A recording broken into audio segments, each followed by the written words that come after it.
via satellite. Real spectacular. And the second is that we will have a worldwide album via satellite.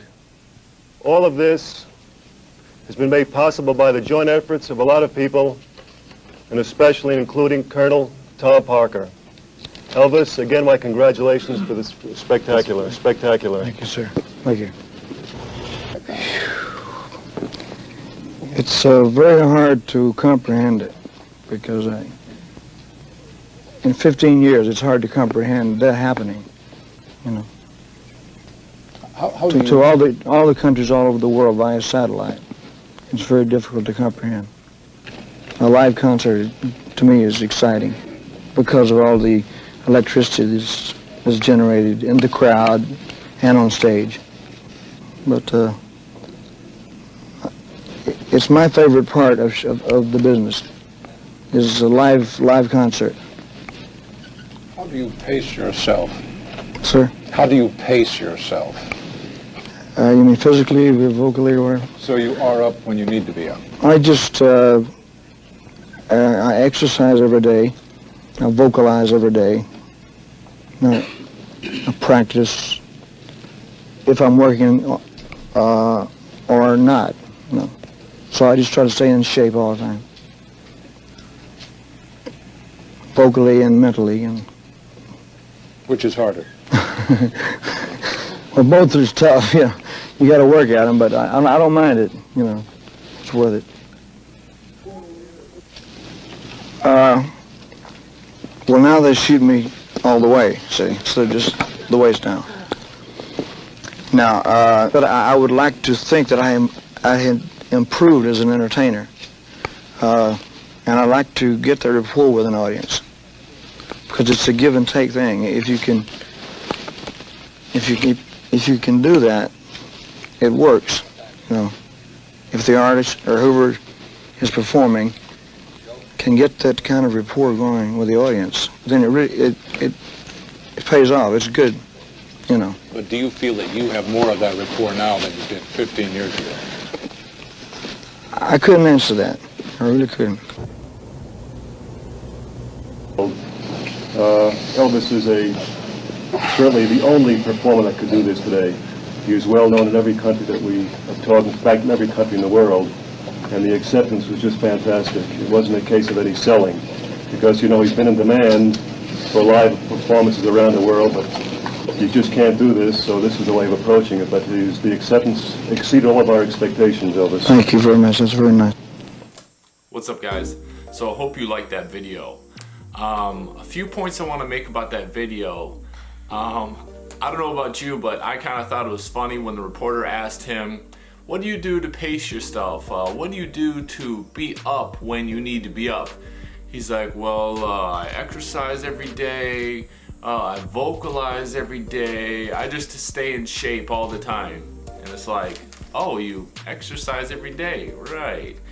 You know, if you've read about Elvis, you know, deeply or really have a lot of knowledge, he did not like to exercise, so he was totally just giving this guy some BS, you know, just to make a nice answer. And also, so I'm not hating on this or Elvis or anything, but these are just my thoughts from watching it. When I view it, like, this is what I see.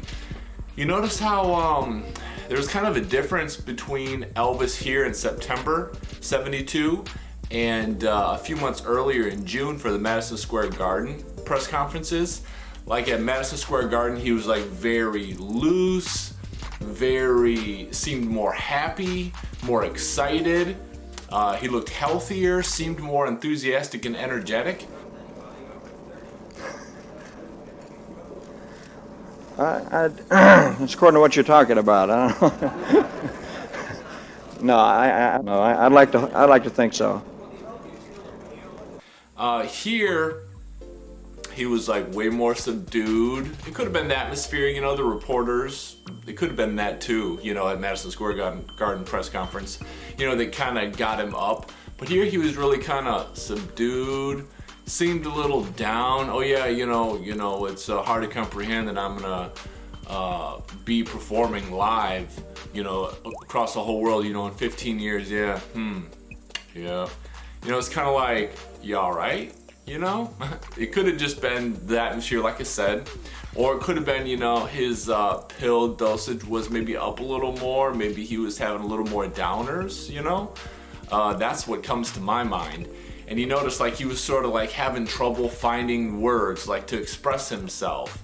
Sort of like it was in November, where he, you know, says it's a great privilege, and, you know, maybe I'll put a little video in that here. I've done some songs in Spanish and Italian, German, and different things like that. So I don't know, you know.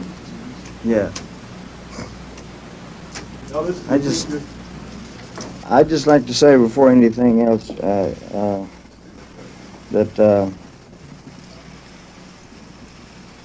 it's a great privilege to do this satellite program, and I'm going to do my best, and all of the people that work with me. But you notice, like, maybe in June for the Madison Square Garden, he was on the ball. September here, what you just saw, he was sort of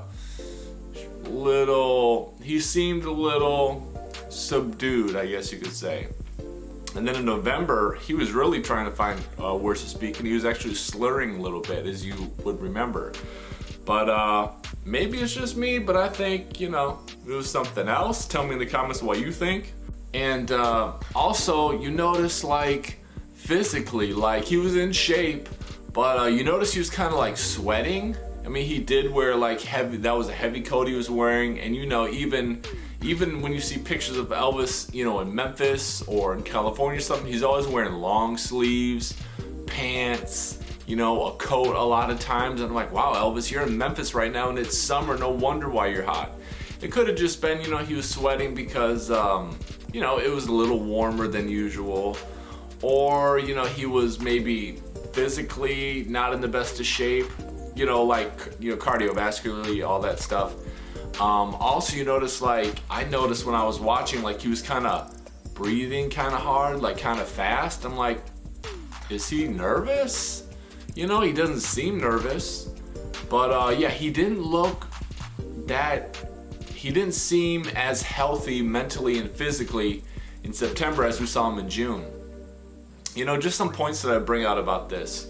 So this was September 4th, 1972. He was talking about, obviously, his upcoming Aloha from Hawaii, and you notice the reporter saying, you know, we just give Colonel, you know, basically, you know, all the credit for this, for putting this together, da da da. You know, we know it's not possible for you to tour, you know, across the world, so this is the next best thing. And I'm like, why was the reporter saying that? We know you can't make it across, you know, you can't make it to all these, you know, countries and all that. You notice, did you catch that too? Well, anyway, so I wanted you guys to see this footage. I really like the footage, man. You notice the bling on the hands, man. He had to be wearing like $80,000 worth of stuff. His necklace, his nice tailored suit, the boots. You see how shiny his boots were? Those were high quality. I wonder what kind they were.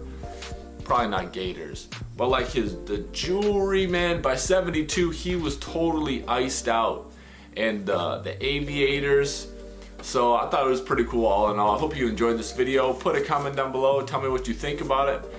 Subscribe to the channel, and also like the video. When you like the video, it starts to expand the channel so it can grow more and more. So I'm happy that all of you have joined so far. I like reading your comments. I respond to nearly all of them if I can, you know. And anyway, check me out on ElvisistheMan Instagram, and we'll talk to you next time. Subscribe.